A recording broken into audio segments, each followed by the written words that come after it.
Mežurkas lasa Olivers Grava. Šis ir paudžu stāsts. Manas Olmas Dzintras vecvecāki sākotnēji dzīvojuši Mūžas mājā.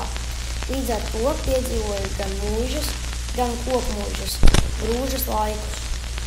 Kad radās iespēja izpirkt kokmūžas zemes gabalus, sakarā ar agrāro reformu viņi tikuši pie nelielas saimniecības, kur uzcēluši savas mājas, mežurkas. Otrā pasaules kara laikā Lādiņš trāpījis mājai.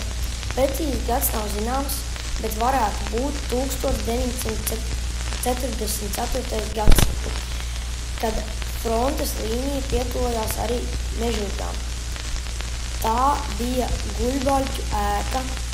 Mājnieki savāca visus savus saimniecību lopus, pārtiku un aizgāja mežā aiz pļavām slēpties.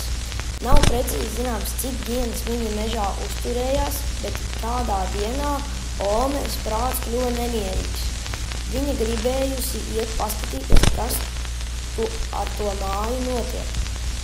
Viņa aizgājusi īstajā brīdī, kāda Lādiņa atlūza bija trāpījusi mājai, un māja bija sākusi degt. Par laimi Olmei bija izdevies to nodēst ar ūdensspaiņu. Atlūzās radītās sekas tika atklātas mājas rekonstrukcijas laikā, noņemot ķieģeļa apšuvumu. Pie mežurkām mežmalā pļavā bija apglabāti 3 vācu zaldēti.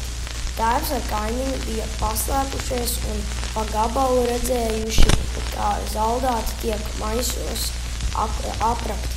Viens esot bijis tik ļoti ievainots, ka esot pats lūdzis, lai viņu nošautu. Vēlāk šajā vietā izauga 3 bērzi. Bērzi tika saglabāti viņiem par piemiņu. Pirms vairākiem gadiem, kad sāka apzināt kara kritušo karavīru atdusas vietas, atrada arī šos 3 karavīrus mirstīgās atliekas un numurzīmes, kas palīdzējuši viņus identificēt.